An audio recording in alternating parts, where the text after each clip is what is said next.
حاسس إني تايه، مش عارف ليه.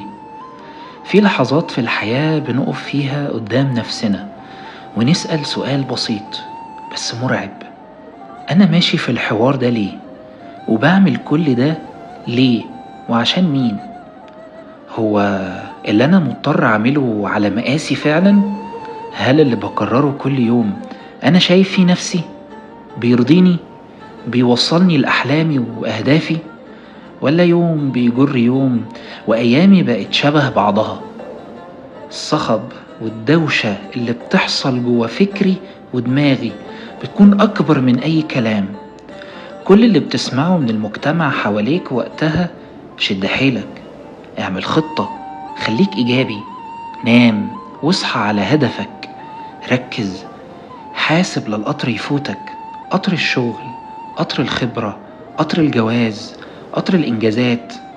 الحقيقة انت مش قادر حتى تفهم انت هنا ليه وعايز ايه من الدنيا. المعنى اللي بحياتك مش عيب انك تتلخبط، ومش ضعف انك تحس انك تايه. النهاردة احنا مش جايين نديك اجوبة جاهزة، احنا جايين نقعد معاك ونتكلم بصوت عالي شوية، قعدة رجالة زي لو حبيت انك تسميها يعني. جانا من رسائل المشاهدين. صاحبنا بيقول نصا: حاسس اني تايه ومليش هدف ومش عارف اكمل. وانتهت الرسالة. هو بيتكلم: حسيت انه مش لوحده، احنا كتير بنلبس نفس الوش، نفس الابتسامة، نشتغل، نضحك، نبين ان كل حاجة تمام. كل حاجة بنعملها كأننا بنجامل الحياة وبنجامل اللي حوالينا. بنشتغل لأنه لازم نشتغل، بنحب عشان مش عايزين نبقى لوحدنا. بس جوه دماغنا في صوت بيزعق باستمرار: هو أنا ليه بعمل كل ده؟ هو أنا لسه ماشي في الطريق الصح ولا أنا من زمان خرجت منه؟ في أغنية فكاهية كده بتقول: لماذا نحن هنا؟ سؤال صعب، سؤال يراودني. جملة إنك تايه ومش لاقي الطريق دي مش ضعف، ده تسليم. دي لحظة صدق نادرا أما الواحد فينا بيعدي بيها في حياته، ويمكن تكون البداية الحقيقية. مش لازم يبقى عندك خطة تفصيلية، كفاية إنك تبقى صادق مع نفسك وتقول: أنا مش عارف بس نفسي أعرف. أنا مش عارفني، أنا تهت مني، أنا مش أنا. محتاج متخصص أو حيالله حتى فضفض معاه.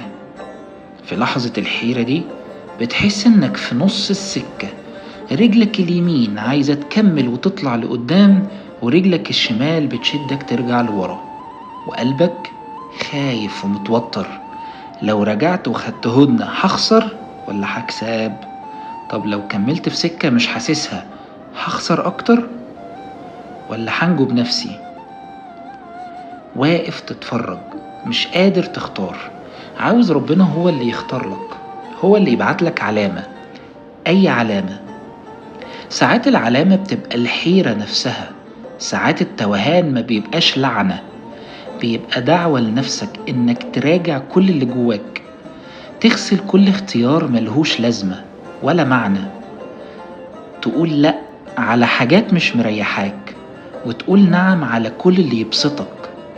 وتبتدي تسأل نفسك: هو أنا مين؟ وبدون تمثيل عايز أكون إيه؟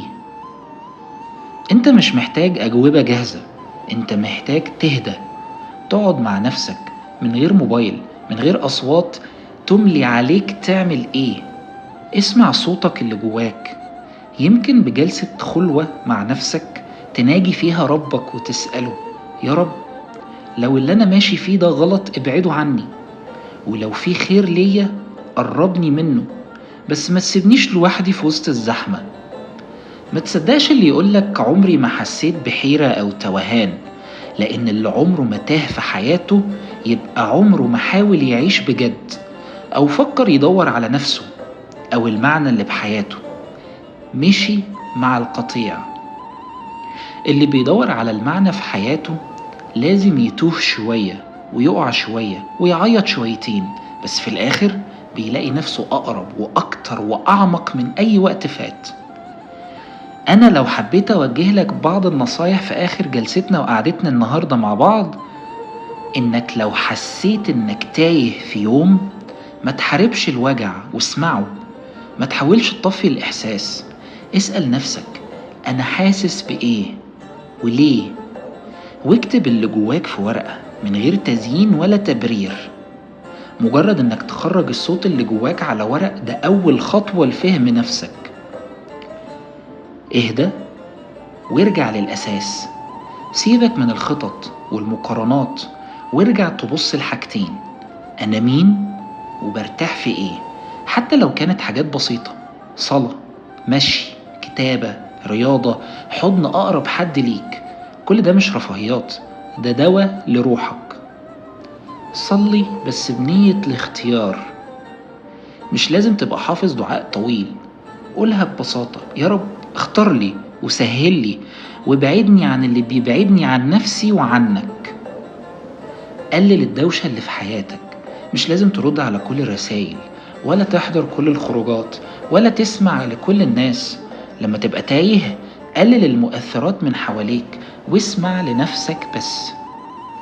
وما تتكسفش تقول انك مش عارف. مش لازم تكون فاهم كل حاجة عشان تبقى قوي.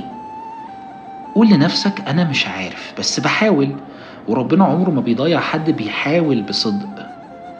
لو انت بتسمعني دلوقتي وحاسس انك تايه، اسمع كلامي كويس. انت مش لوحدك وانت مش ضعيف. انت مش لازم تكون عارف كل حاجة، كفاية انك صادق مع نفسك وبتحاول. ومهما حسيت انك بعيد، ربنا أقرب من كل المسافات.